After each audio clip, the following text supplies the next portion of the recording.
The next matter that we're going to be addressing on this court's calendar is the matter of Kelly versus Tambruski.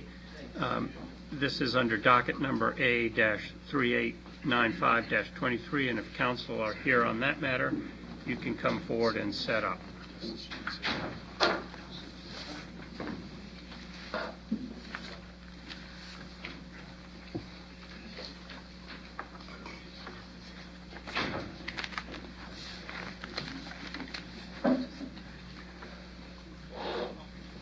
I think you are here at the initial welcome, so you're aware, but I'll mention this to the entire courtroom since some people have joined us since the first argument. We are being live streamed. We're on the record, so everything you say in this courtroom will be recorded. I'm told that it's a very sensitive recording device, so you'll be heard even if you're whispering in the back. Just keep that in mind. Obviously, be courteous to each other and particularly to counsel when we're hearing their arguments. If you have any electronic devices, I would ask you to turn them off. And with that, counsel, welcome, and we'll take your appearances beginning with a counsel for the university and for Ms. Taylor. Good morning, Your Honors. Michael Carucci from the law firm of Sills, Cummins & Gross on behalf of appellants. Good morning, Your Honors. Peter Venero, also of Sills, Cummins & Gross, also of appellants. Good morning and welcome. Are both of you going to be arguing, or you're sharing the argument? Or? We are, Your Honors. Okay, very well. Good morning, Your Honors. Flavio Camuvis, KOWBES of Weissman and Mintz for the respondents. Good morning. Good morning, Your Honors. Patricia Villanueva, also of Weissman and Mintz for respondents. And here again, are both of you arguing? Oh, yes. Okay. All right. Again, welcome. On this case, we might give you a little bit more than 15, but don't take any more than you need. You can all be seated. We'll begin with counsel for the appellant. And if you'd like to reserve a little time at each of your arguments, just let us know.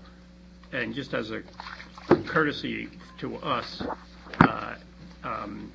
if you wouldn't mind telling us what issues each of you will cover. I intend to, yes, Judge. Very well. Thank you. As noted, we request 2 minutes to reserve for the record. Very well. May it please the Court. This Court should reverse and reinstate Heather Taylor onto the Rutgers Board of Governors for 2 reasons. First, this case was not properly instituted. And second, even if it were, the residency requirements at issue apply only at the time of appointment and are not, as plaintiffs say, permanent continuing residency requirements to serve on the Rutgers Board. I will address the first issue, while my colleague Peter Venero will address the second issue. Turning to the first, this case is about Rutgers' right to govern itself. That autonomy is rooted in the history of Rutgers as a private institution, and that autonomy is guaranteed by a legislative contract between the state and Rutgers. The terms of that legislative contract, which are codified into the Rutgers Act, may not be enforced by private litigants. Under the Rutgers Act, members of the Board of Governors may be removed only by the board.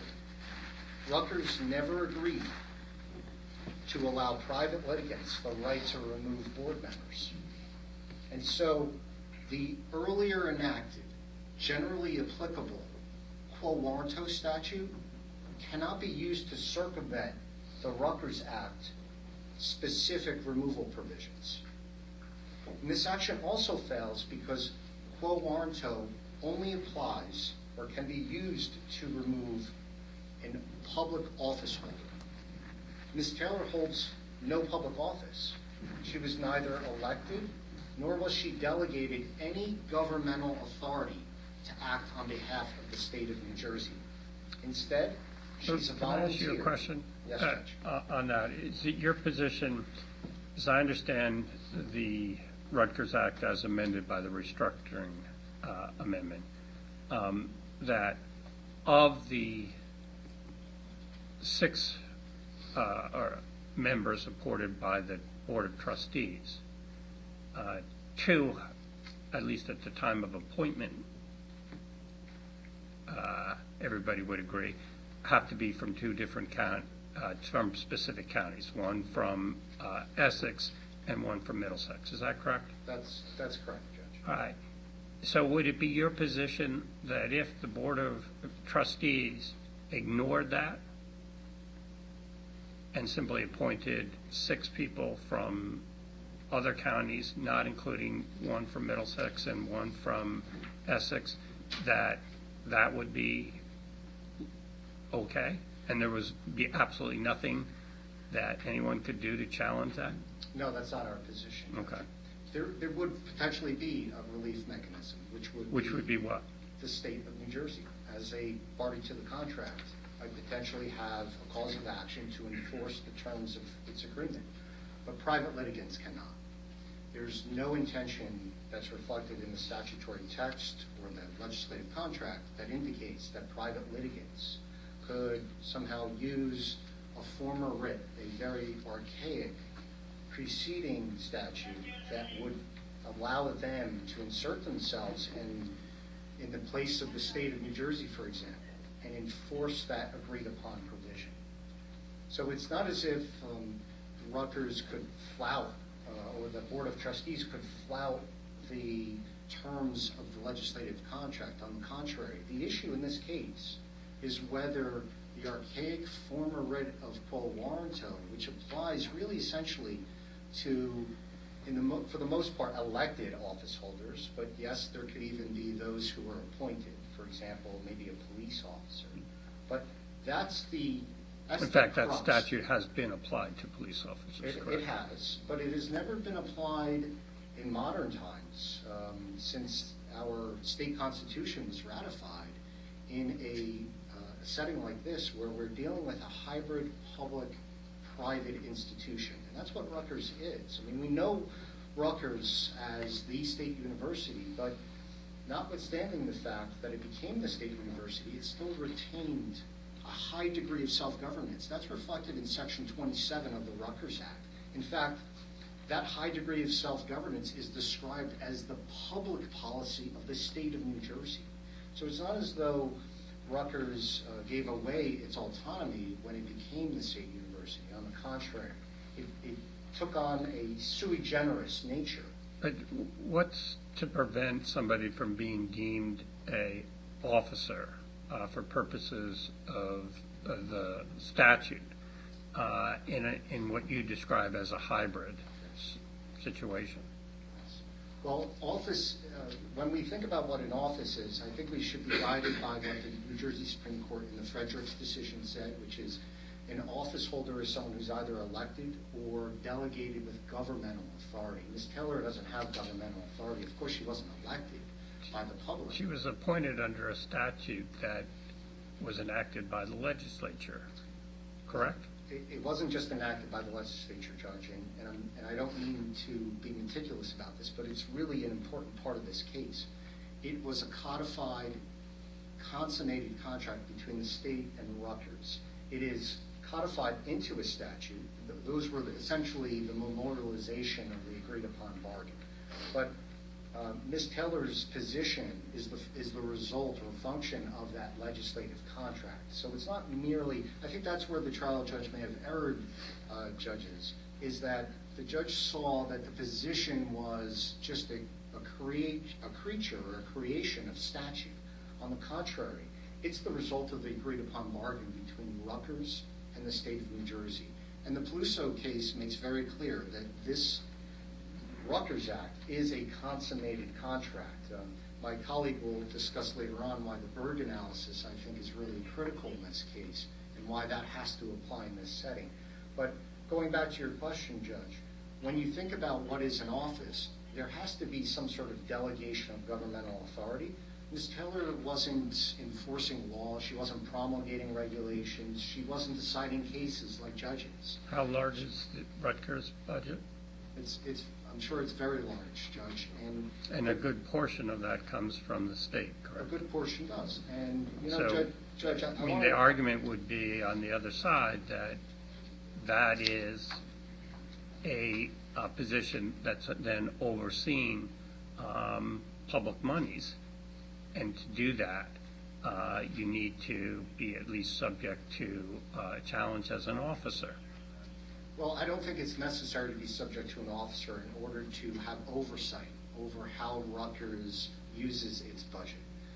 Certainly there are terms and obligations that are in the Rutgers Act already that bind Rutgers or that guide the analysis here about what Rutgers can and cannot do with state appropriations. But I'm glad Your Honor raised this question because my colleagues on the other side appended the Rutgers proposed budget to the appendix, which may or not be properly before the court, but even if on judicial notice, I wanted to point out that yes, there is a fair amount of monies that are appropriated to Rutgers, and that, by the way, was one of the core features of the bargain between Rutgers and the state.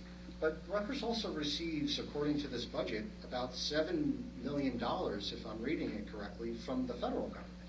And so I would argue that the receipt of governmental funds does not necessarily transform an entity, that recipient, into a governmental instrumentality. Rutgers is an instrument of the state. You do acknowledge that it is an instrumentality of the state. It's an instrumentality of the state, Judge, but not an instrumentality of government. And the distinction is critical. And Professor Williams can state this much better than I can. If Your Honors review the Saving Rutgers Camden Law Review article that Professor John Williams wrote, you'll see he makes this point. This is a critical point. There's a difference between an instrumentality of the state on one hand, which Rutgers is, right? It has a role to play. It is an instrument in the form of providing public education for the citizens of New Jersey and other citizens, of course, but not be an instrument of government. Is it carrying out governmental functions? And the answer is no. There's everything that the judge cited in his opinion, if you look carefully, he mentions about public policy and budgets and things like that, but it's all conditioned on Rutgers. It's the public policy of Rutgers. It's the budget of Rutgers. Ms. Taylor is a volunteer who serves the university. Yes, there's benefits to the state as a whole, but it is in that capacity that I think we have to properly look at this case.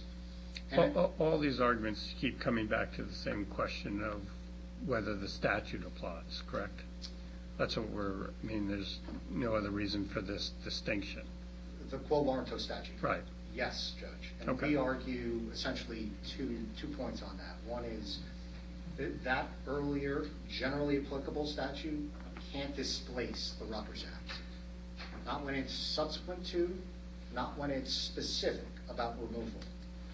There's no indication that Rutgers or the state ever thought that the archaic former writ of Quo Warranto could be used to enforce terms of the Rutgers Act or suddenly remove a board member. And not just the displacement issue, but also the fact that public office is not satisfied here because of the points I made. Do you make the same argument, or do you distinguish between a member of the Board of Governors who was appointed by the governor with advice and consent, or as opposed to the Board of Trustees? I would make the same exact argument, Judge. I don't think any of the arguments suffer under either scenario. I think if the governor were to appoint a board member who then relocated, for example, and arguably, depending on the construction here, violates the statute, it could still be enforced by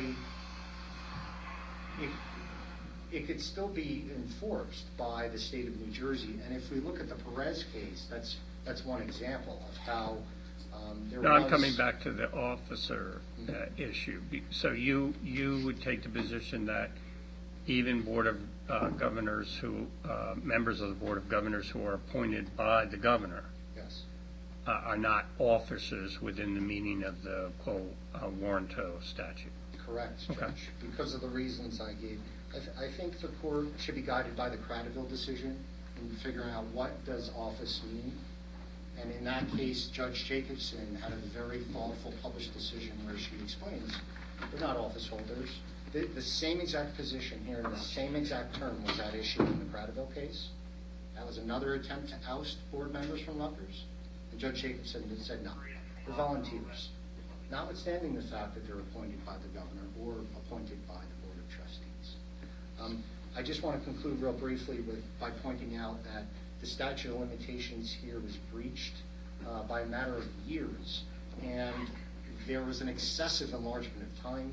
We think that was error and a major Because it's a departure. prerogative writ action. Correct, Judge. Now, I want to pause you on that. Sure. Just so I understand.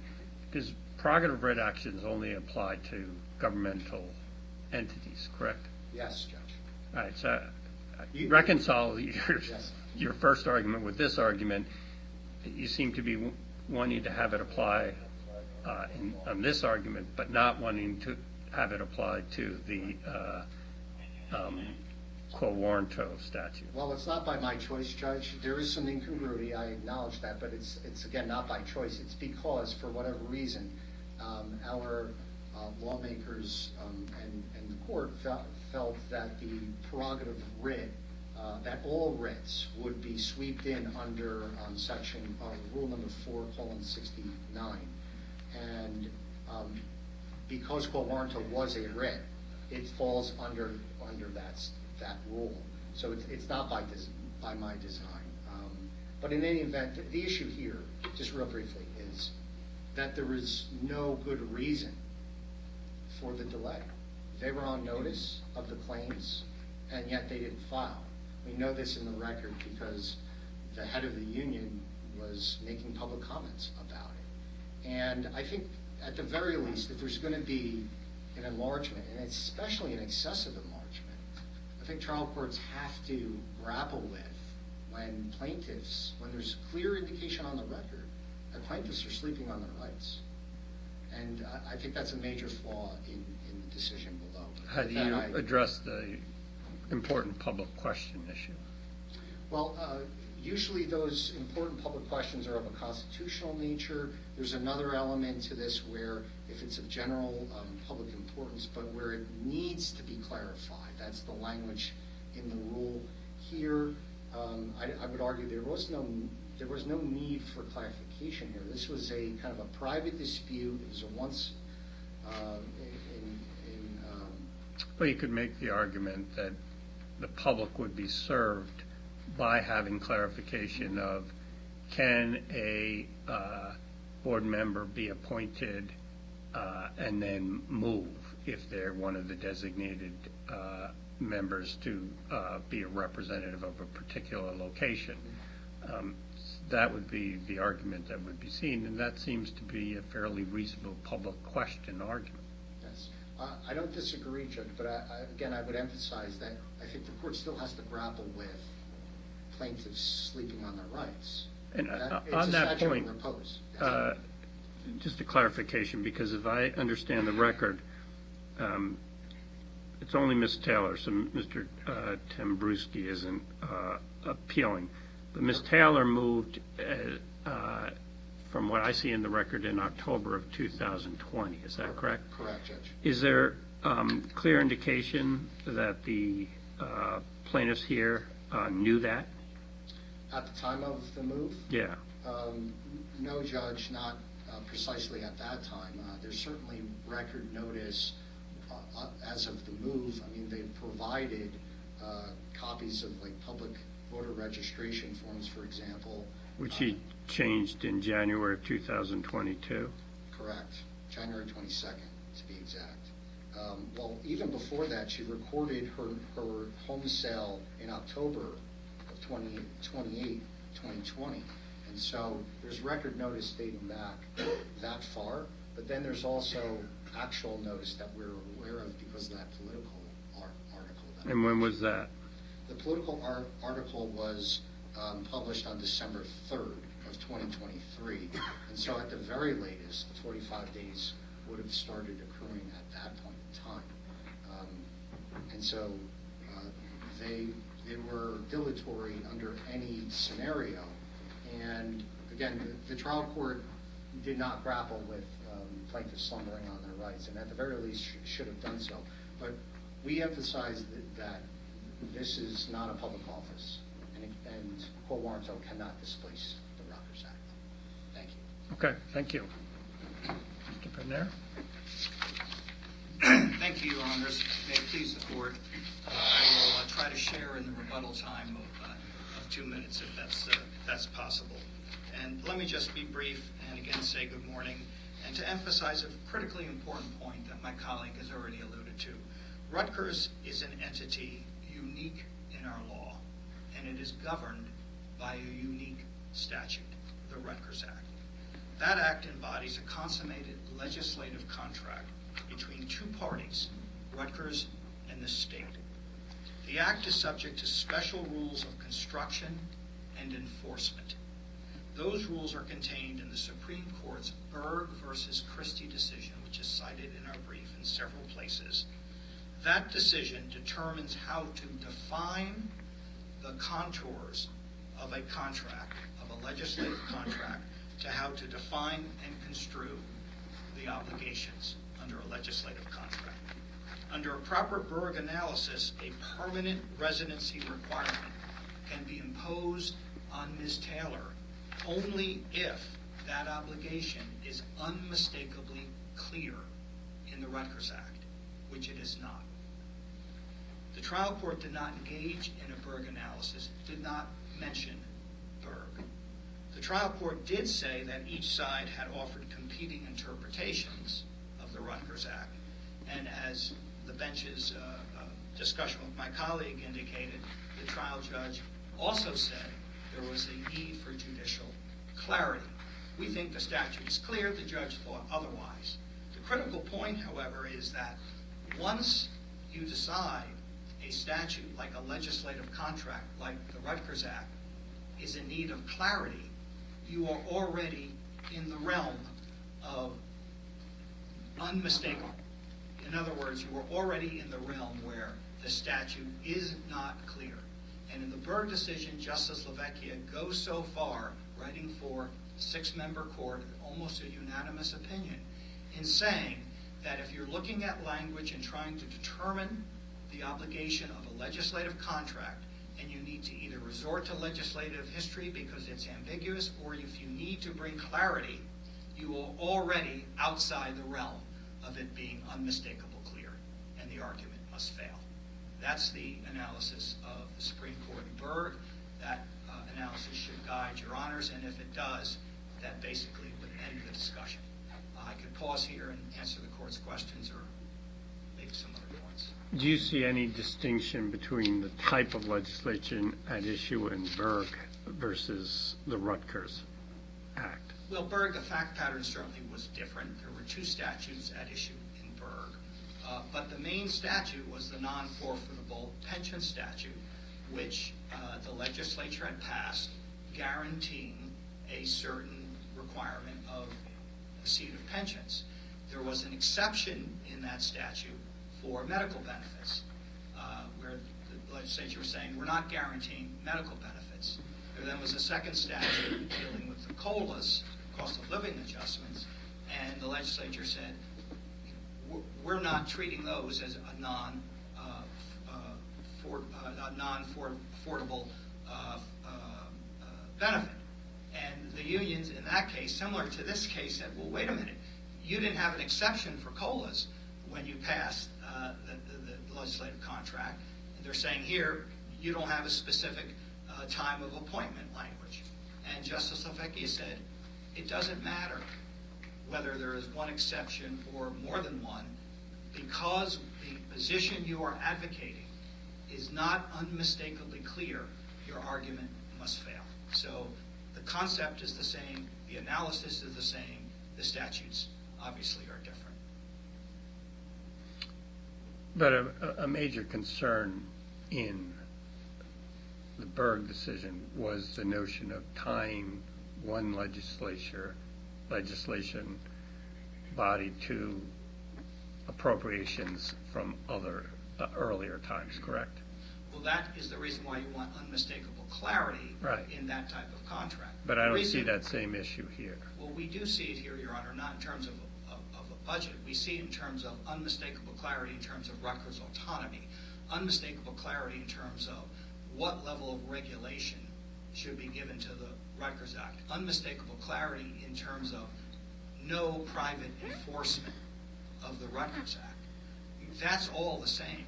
The Rutgers Act was in place in 1956, coming off of an earlier statute in 1945. I think I'm right in what I'm about to say. This would be the first time in the history of New Jersey and in the history of Rutgers, the Rutgers Act, where a private set of litigants could seek to enforce any provision of the Rutgers Act. And that's what they're doing here. That is a very big step for our law to take. And it is one that I believe if the court were assessing a Berg type of analysis, it would say, we can't take that step, not on this statute. It's simply not clear enough. That's the gist of our argument.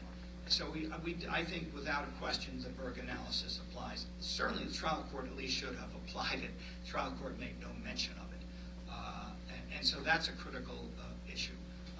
We have a more traditional analysis. If Your Honors were to disagree with Berg, and I hope you don't, but if you say this isn't a Berg case, there are still other elements, other canons that come into place. Even without Berg, you do have a contract between two parties. And the two parties here, the state and Rutgers, are basically on the same page in this case. The governor, the state through the governor's office, had an opportunity to comment on this case, to say it disagreed with Rutgers in this case, and instead it deferred to Rutgers. So when you have two parties to a consummated contract...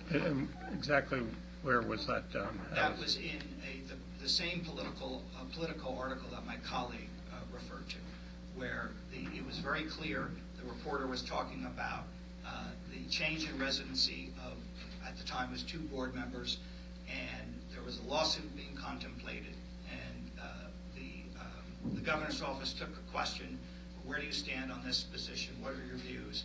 And the governor's office said, through a spokesperson, we defer to Rutgers. We are not taking a position on this. So it ties... But that's not really part of our record. Well, the news article is, and the fact that they didn't intervene or didn't try to come into this case, you can take notice of that. And it also ties very directly to the very first question I think Your Honor posed to Mr. Carucci, and that is, well, who can enforce the Rutgers Act if it's not private litigants? Well, it's the other party to the contract can enforce the Rutgers Act. It's the state. Or in the case of the Perez, it was one of the confirming authorities, the Senate President, had standing to challenge what was then what he believed was a breach of the residency requirement in that case. So there are remedies, but this idea of private litigants interpreting the Rutgers Act, and then a judge saying, a trial court judge saying, I need to bring clarity to this statute.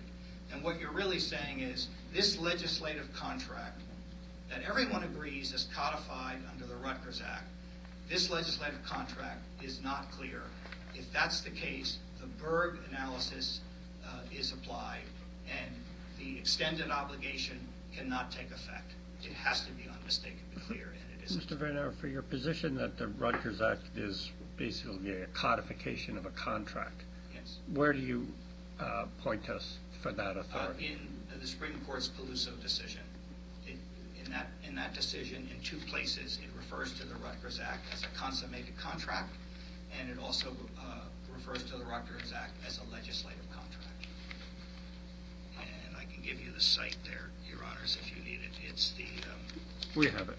Yes. Yeah, thank you. Yes, and there was one other case, not quite on the same level of Peluso, but it was a Supreme Court case in which Rutgers was an amicus, and that's the Montclair State University case, in which the court said, recognized that Rutgers has broadly autonomous institution. What is our standard of review?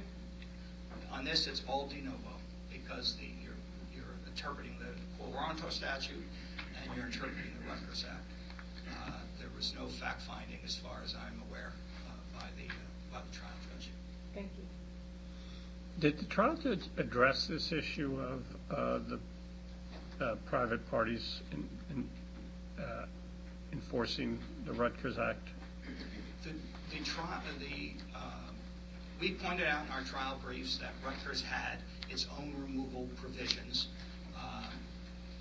I'm not sure the judge even recognized that, to be honest with you. But to my mind, that's a different argument. That's because I read that clearly in your briefs, and you say, look, there are specific things that will get somebody, subject somebody to removal for cause, and this isn't one of the listed. That's a different argument than what you're making, which is you're essentially saying the Rutgers Act being a contract essentially between the state of New Jersey and Rutgers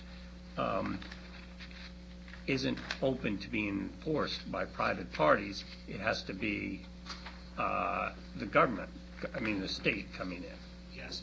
The trial judge was, and my colleague will be better able to answer this question, the trial judge was persuaded that the Quo Warranto statute itself created the private cause of action, that it didn't need to be part of the Rutgers Act.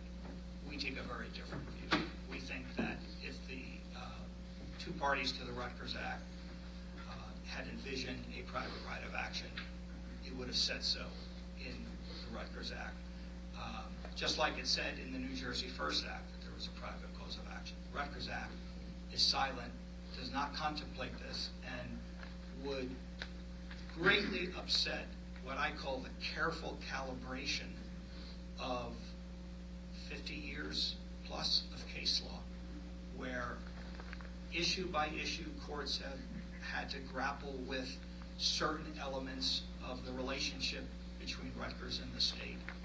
And nowhere in those cases do I see any indication that when the Rutgers Act itself is at issue, not the law against discrimination, not OPRA, not other statutes, when Rutgers Act itself is at issue, there is no contemplation of a lawsuit like this, particularly to remove members of the core governing structure, which is what this case is about. Anything else you wanted to cover? No, Your Honors. Thank you. Any questions? Okay, thank you. Thank you very much. Good morning, Your Honor. Members of the court. The plaintiffs in this case should prevail for three reasons. First of all, it was in the interest of justice to allow this action for two citizens brought this to oust two members of the Board of Governors that were serving illegally. To have clarity on the dates with regard to Ms. Taylor, it is true that in 2020 she sold her house in Middlesex. That doesn't tell us anything. If you sell a house, that doesn't mean you've moved out of the county. What we do know is that in January of 22 is when she changed her voter registration. And was that known to your clients at the time? No. Well, I mean, that's not in the record, but I would represent that was not known to us. So what do you say is the triggering event for the running the statute on a prerogative right action? So, first of all, with regard to the Politico article, which is from December 3rd, right? That may count for something about the union. It does not count for anything about Ms. Taylor. I'm sorry, about Ms. Kelly, the other plaintiff. She's not quoted in the article. But normally under this statute, it's not a question of when the plaintiff learns. It's a question of when did the act that you're challenging occur. Sufficiently, but normally in those situations, say it was a municipality, there would be some kind of resolution passed or something that would make it public. I take it here that at no board meeting in January or any time in 2020 did Ms. Taylor ever stand up and say, hey, just want you to know, I've moved? I'm not aware of that. Have you Your looked Honor. at the board minutes? I haven't looked at all the board minutes since. But obviously, if she did do that, that would be a triggering notice, correct? It might. I mean, the question here is if the issue is when the plaintiffs, I mean, there's no doubt she changed her voter registration when she did, right? But, That's January 2022. right. And your action is brought January 2024. 24. So explain so- the 2-year delay. It is. But I just want to be clear that there is no, the fact that the voter registration was in the public record, the fact that she stands up at a Board of Governors meeting and says this, doesn't necessarily give the plaintiffs actual notice of the move. I mean, if the plaintiffs aren't monitoring Monmouth County's election records, and if the plaintiffs aren't monitoring everything that's said in the Board of Governors meetings. Well, I'm just trying to clarify your position on this time limitation issue. I take it you're really not arguing that the 45-day was met. Okay. So you have to fall under the exception, which is that this is a question of public importance that should be reached, regardless of the time limit. That's correct. I mean, I just want to put a finer point on it that, when the plaintiffs knew is not when she sold her house. I mean, it's much later than that. But yes, Your Honor, it is beyond 45 days. Well, is there anything in the record definitively saying when the two named plaintiffs knew? I don't believe there is, Your Honor. But the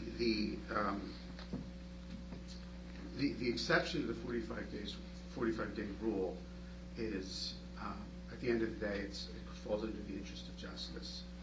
And the interest of justice has a number of different prongs to it. I'll address the two that I think are most relevant. First is the public interest exception. Your Honor knows the size of Rutgers' budget, the size of Rutgers' footprint around the state. The Board of Governors is a major board. It's a major position. It controls a lot of money. It regulates the lives of a lot of New Jersey students. And it is designated as an instrumentality of the state in the Rutgers Act itself. There's never been any dispute that other laws that affect public entities, like Oprah, like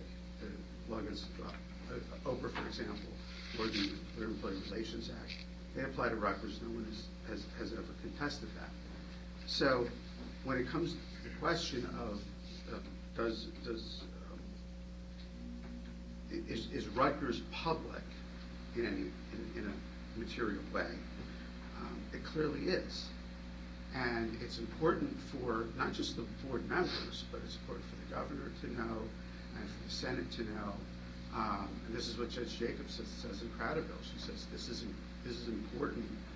There was another case that was a 45-day. There was an exception sought under the 45-day limit of the Private Rights Act. At no point did Judge Jacobson allow that, and in no way denied that this was a litigation over the qualification of a board member was of public importance. It was raised, it was rejected. So that's part of it. But just overall, it's just a very large. It's a very large budget, and to the extent that we're talking about the interest of justice and the supplement of the public interest, we can read that exception. The alternative argument we raised this to the trial court didn't rule on it, is the continuing violation theory.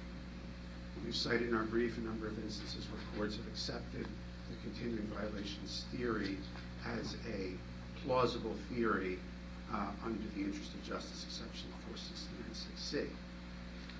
And I think it's particularly important here because the Rutgers board meets monthly, almost monthly, and every time that this board assembles, you have unqualified people, or now we're down to one unqualified person participating in the meeting and the deliberations of the board. They participate in executive session, they participate in public session, they vote on things. So to the extent that this is a continuing violation, that provides, in our view, a separate reason.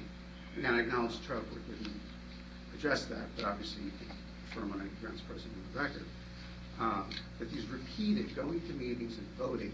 The trial court did make a specific finding that none of the actions taken by the board while Ms. Taylor was sitting, even after she left, were being vacated. Correct. So implicitly in that, he's ruling that there was nothing wrong with her acting in her capacity as a board member during that period of time. Would you agree with that? I wouldn't necessarily say that. I mean, you can have a situation where somebody is found to be ineligible, and then the court has to craft a remedy for that, right? One remedy could be, we'll invalidate everything she participated in, or perhaps she was the deciding vote. We did not seek that relief, and we were not asking for retroactive. And you're not challenging that part of the decision on this appeal, correct? We're just responding to not cross balance now. That was frankly something that we made a point of not contesting. Doesn't change the fact that she was ineligible. That only addresses the question of, well, what do we do about it? And the solution was, we don't do anything about it in the past. But forget about the past, right? If she is, if she's serving on the board at any point, she's still doing this monthly. So purely from the standpoint of, is there an ongoing violation? There absolutely is. I mean, this is happening every month that an illegal appointee comes to a board meeting. So what was the triggering event that brought this lawsuit in January of 2024? The triggering event was awareness that there were two members of the Board of Governors who were serving illegally. One from Camden and one from Middlesex. But as you pointed out, focusing at least on Ms. Taylor, there was at least public information about that from January 22nd, 2022. I'm asking you, what caused it to be brought in January of 2024? Judge, I mean, without getting into... You don't have to step into an attorney-client issue. I'm asking you if you can say that if it's part of the record that you're aware of. That information is not in the record, and I couldn't give you any more information on that. But at any rate, I mean, both the continuing violation and the interest of justice exception for the public interest, you know, once there's a finding the 45-day limit has been exceeded, that's when we get into the interest of justice, we get into continuing violation. One response to that argument could be, because, and this cuts to both sides, to the extent that this needs to be clarified, it's arguably more a legislative question, and shouldn't the legislature step in? How do you respond to that? Well, I think this kind of gets, to answer that, I have to go into some of the discussion about Christie, right? So, the Rutgers Act, specifically Section 27(2)(b)(4), says the state promises we will not change 18A 6514. So 6514 is the statute where the residency requirements for the Board of Ed is housed. We will not materially change that statute without Rutgers' consent. So if Rutgers wants to make an amendment, if the legislature wants to make an amendment to the statutory law, it can do that. But because it falls under 6514, and because at least arguably that's a material change to 6514, you would need Rutgers to get involved. Now, the reason this ties into Berg is the following. What Berg tells us is that, and Berg was a contracts clause case, right? What Berg tells us is that if there's an issue about whether the legislature surrendered its sovereign power to legislate and replace that with a contract, that they were binding future people for future legislatures to do, then that had to be unmistakable.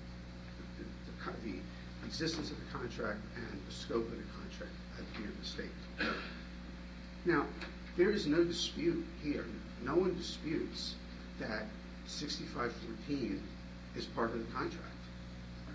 There is scope of 6514 is residency requirements for the board, and they can't be changed unless on the consent of both Rutgers and the state. So unlike Berg, where the parties were litigating about whether the statute extended the contractual right or not, that's settled. So Berg really has no application to this case.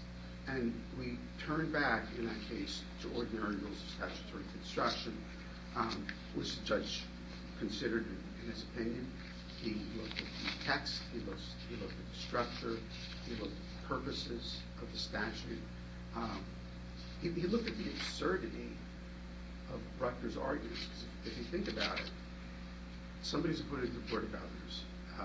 There's a nomination by the governor, there's a vice consent by the Senate. It's somebody who's in line to take the oath of office, and I use that term specifically because that is in the statute. If Rutgers' reading is correct, all you have to do is you have to be a Camden resident on the day the governor nominates you. Maybe you have to be a Camden resident, Middlesex resident on the day the governor nominates you, a Middlesex resident on the day that the Senate confirms you. You could have a situation where somebody serves an entire 6-year term on the Board of Governors without ever living in the relevant county during that time. And the legislature was clear on this. They want people from these 3 counties. Why these 3 counties? Because this is where Rutgers has the biggest footprint. That's the reason these counties were selected. It wasn't some random reason. We know that the major aspects of Rutgers are in those 3 counties. And as we briefed, if the legislature wanted to say at the time of appointment, they only have to be residents at the time of appointment, they could have used those words. We discussed the Skolsky case where the court, in the absence of those words, said, of course a residency requirement is ongoing. And that's really the only sensible reading of the statute here. So, now, just to clarify, I don't think it changes the point, but I want to make sure I understand correctly. I understood that the statute provided that the person from Middlesex had to be appointed by the Board of Trustees. correct. So the governor, 2 of the appointments have to be one from Camden, one from Essex. So we're really talking about just appointments by, in Ms. Taylor's situation, by the Board of Trustees, correct? That's true, but they appointed a certain day. There's still a potential lag between when they are appointed. No, that's I just wanted to. But yeah, you're right. I mean, Ms. Taylor's appointment doesn't come from the governor and the Senate. But it's just, I just think it highlights the absurdity of a statute that puts in residency requirements, and then under Rutgers' reading, you never have to live there again. You can move the day after you're nominated, and so your entire 6 years out of Or county. certainly the day after you take your oath of office. Perhaps, but I mean, That, according to their argument, is what well, I'm saying. I think their argument is in terms of the nomination. But okay, then 4 years and 354 days. I mean, that's still an equally absurd result. When you look at the history of this, well, why did Rutgers and the state see a need to have representatives in these 3 counties? And Rutgers just wants to, allow them to do things. Would you see any problem if in a situation like this, Ms. Taylor had gone to the Board of Trustees and said, look, I want to move, but I want to stay on the board. And the Board of Trustees said, well, we've got another opening, and we'll fill that with somebody from Middlesex, so that they'll always be there. Would there be any problem then? None at So all. she could move, so she's just because she was first designated as the Middlesex representative at her appointment, as long as there's a Middlesex person on the Board of Governors, it wouldn't be a problem. Absolutely. There's no problem at all. And to be clear, this isn't a restraint on her right to move or her right to travel. This is a restraint on, you can move wherever you want. It's a restraint on her serving on the board. You can't stay on the board, exactly. We understand that. Answer, if you would, the question that's raised particularly by Mr. Venero on the Rutgers Act. What gives your client standing to make this challenge? So the quo warranto statute has existed probably since the reception of English law by the Americans. I don't know the exact date, but it's a writ of long standing. In 1950, and it was codified, I think in the early part of the 20th century, to a 66-6. That law existed when the Rutgers Act was passed into law.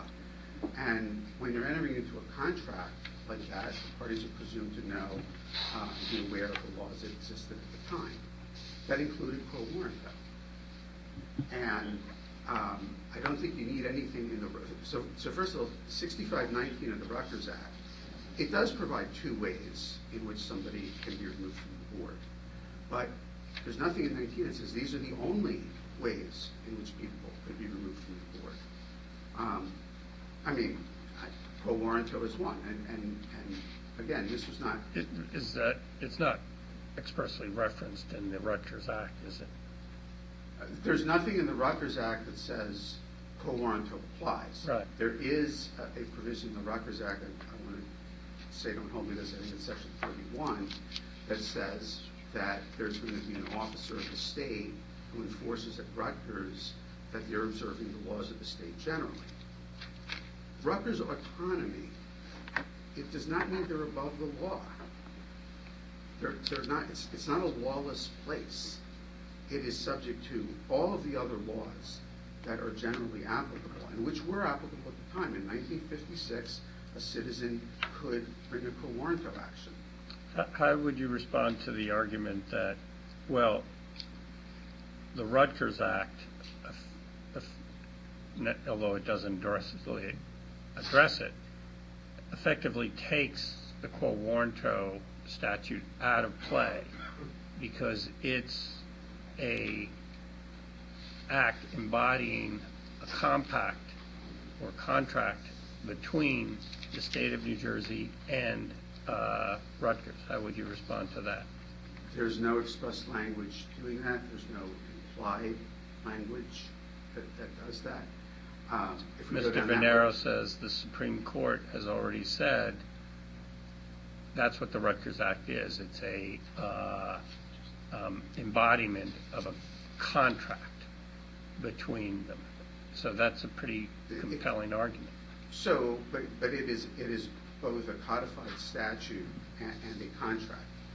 And nothing in that codified statute or contract says we're going to take quo warranto out of, we're going to place Rutgers out of the reach of quo warranto. And if we go down that road, Your Honor, I think we have to then consider, well, then what other laws that are not expressly referenced in the compact? The law against discrimination is not mentioned in the compact.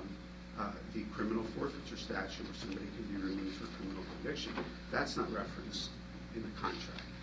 And I don't think we can just sort of pick and choose and say, well, you know, we like this state law, we like the $1 billion that they give us every year, but we don't like the provisions of the Quo Warranto Act to be applied to us. Do you agree that certainly the governor or a member of the Senate could have made this challenge? As any other person with standing could have. I mean, in the Quo Warranto, the Quo Warranto statute. Well, they could make the challenge as parties to a contract in essence, correct? Which your client can't. Well, yeah, but that wouldn't be under the Quo Warranto statute. Right. That would be the proceeding to obtain specific performance under a contract. And I do want to address this. I mean, And in Perez, was the Quo Warranto statute even discussed? It was briefly discussed, but it was not ruled upon. Not ruled upon. Right. And I do have to get back to this. I mean, the statement that, well, a press inquiry came in to the governor and said, well, what do you think about the fact that 2 of your members are illegally serving according to the faculty union? And the governor's press office defers this press inquiry to Rutgers.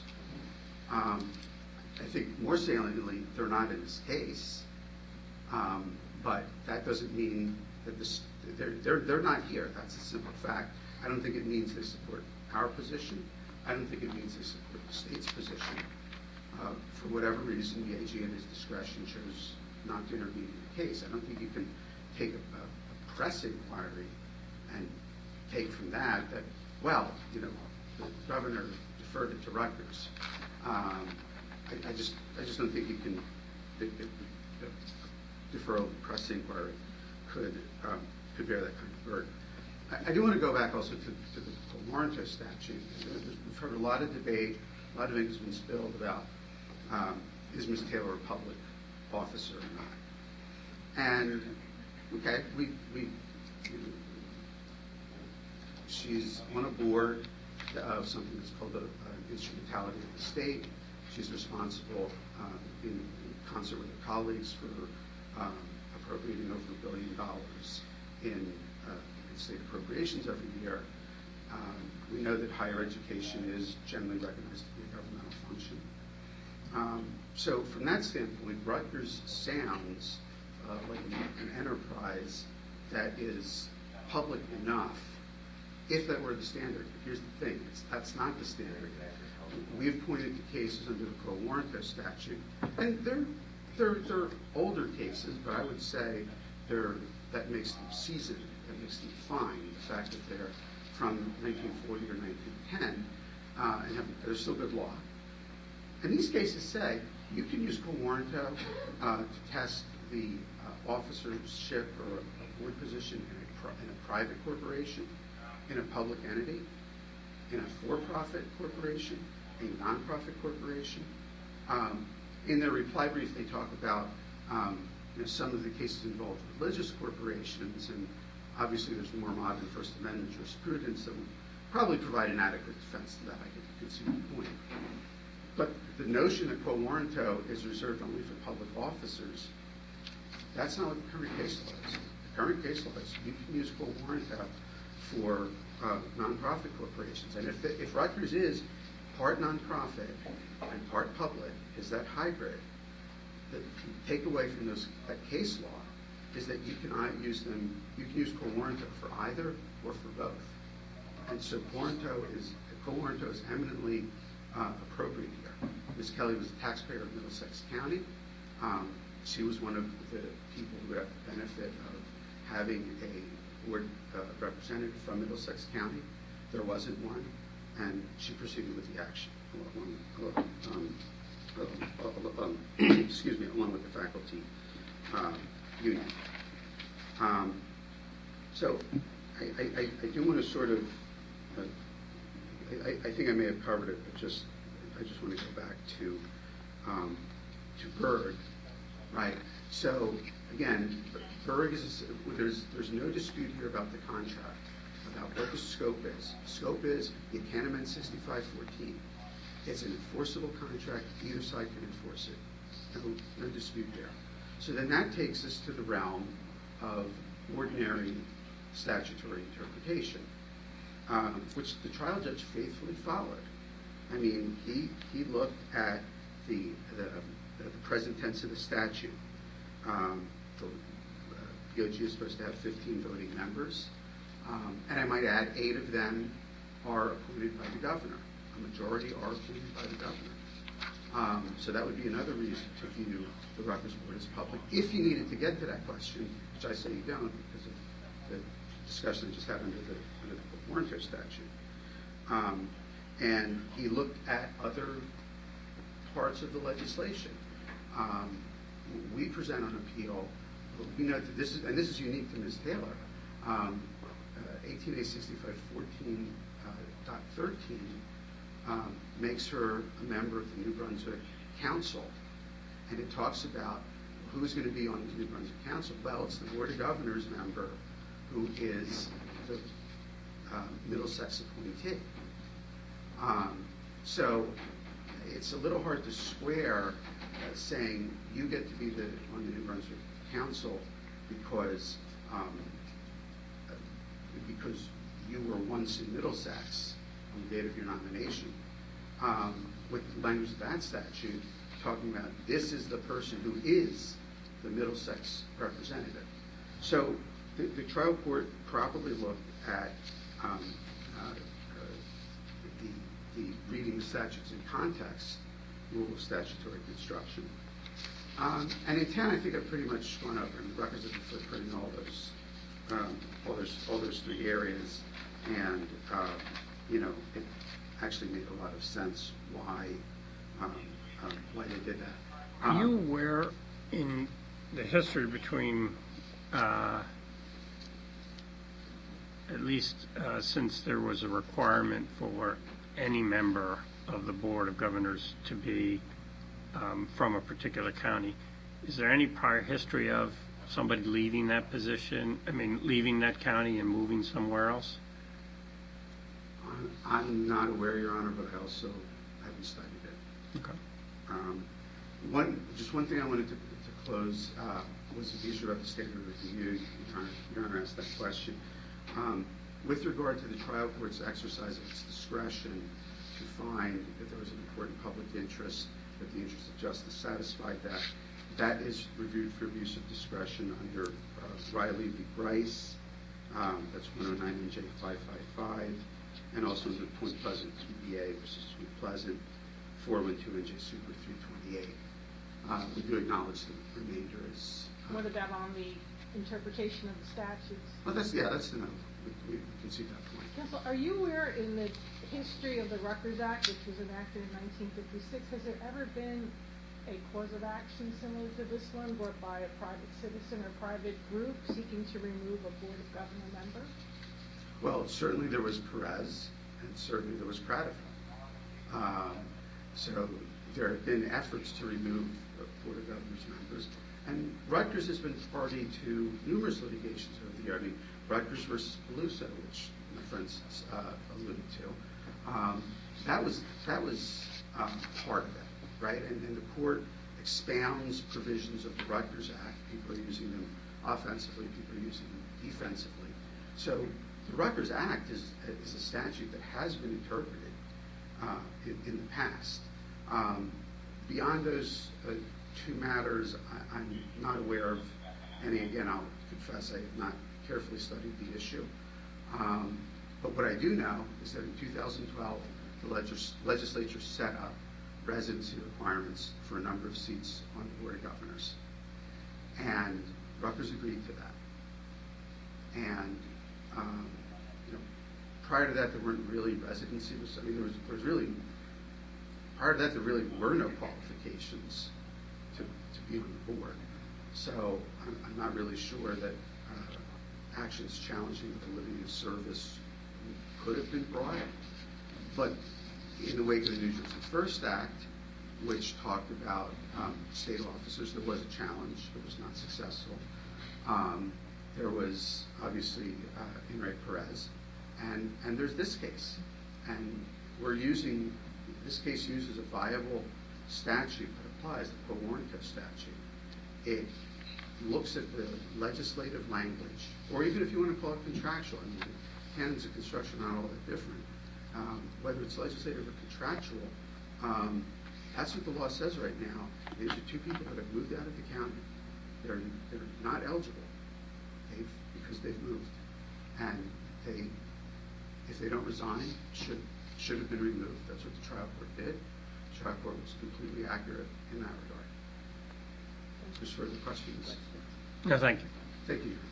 Very quickly, Your Honor, a rebuttal, if I may, and the court has been very generous with its time. Let me very, very quickly make a couple of points.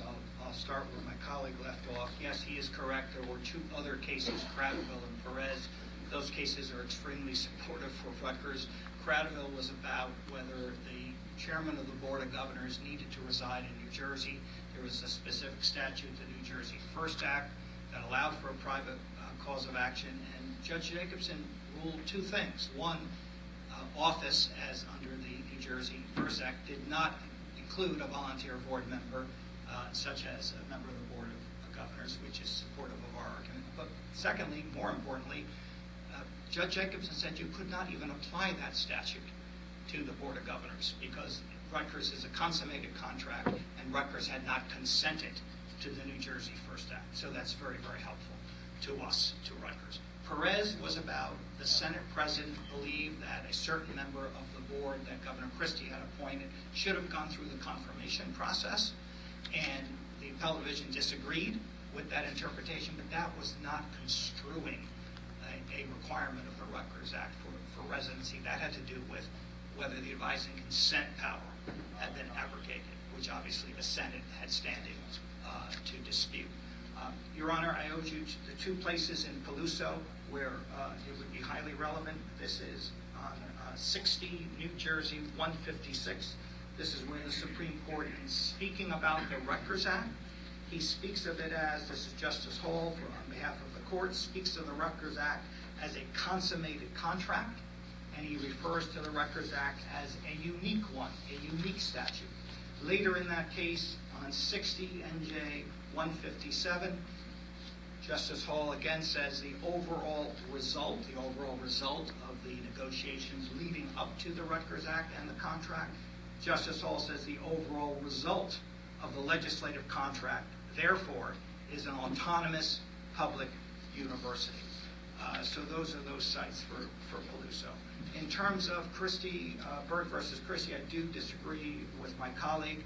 That case is about two things. Yes, it is about whether a legislative contract exists, but Justice Ledecki was extremely clear in saying, and this is at page 267, 225 NJ at 267, that the case was about disputes involving the terms of a public contract and in defining the contours of any contractual obligation. The plaintiffs are promoting an interpretation of a contractual obligation, which they say is a continuing obligation for residency, which is why we say Berg applies. Thirdly, very quickly, we are, in my opinion, at least on the cutting edge here of a very dramatic ruling should this court agree with plaintiffs, and therefore it would be appropriate to turn to the work of who I believe is one of the foremost scholars on the Rutgers Act and of state constitutional law, and that's Professor Williams. We cite him in our brief, and he goes into Professor Williams, and this is at 44 Rutgers Law Review at 374. This is in our brief at page 13. Professor Williams goes into this what I call a delicate calibration of the Rutgers Act. He says, quote, Rutgers is an instrumentality of the state, but it is not a part of state government. Rutgers University simply has no role in implementing the laws enacted by the New Jersey legislature. That analysis is directly at odds with the trial court's analysis in this case. And I would only end by saying, picking up on what Your Honor has said, if there is clarity that needs to be made here, perhaps Your Honor was onto something. It would be up to the legislature and also of Rutgers to resolve that through an amendment to the Rutgers Act clarity. But in the meantime, we would urge this court, since it did have I believe, the correct judgment in granting our acceleration motion, there is still time to restore Heather Taylor to her seat on the board for the remaining few months that would be left for her term. That's what we are asking this court to do. Do you agree that Rutgers agreed to the amendments that took place in 2012? Rutgers agreed to the amendment of the Restructuring Act. It agreed to the language that is there. It strongly disagrees with the interpretation plaintiff is putting to that language. And I have searched the legislative record. I don't see anything directly on point as to whether it's time of appointment or continuing obligation, which is why I revert to the Berg analysis, because Berg says if you have to look to legislative history, then you're already outside the unmistakable realm. And secondly, I then look to the architecture of the statute, which is clearly tied to the point of a time of appointment. That's the present tense syntax as I read the statute. Nothing else, thank you. I thank you all for your presentations. They were very thoughtful and well presented. We'll take this matter under consideration. You'll get a written opinion in due course. Enjoy the rest of the day, and I hope you have a good week. Your Honor.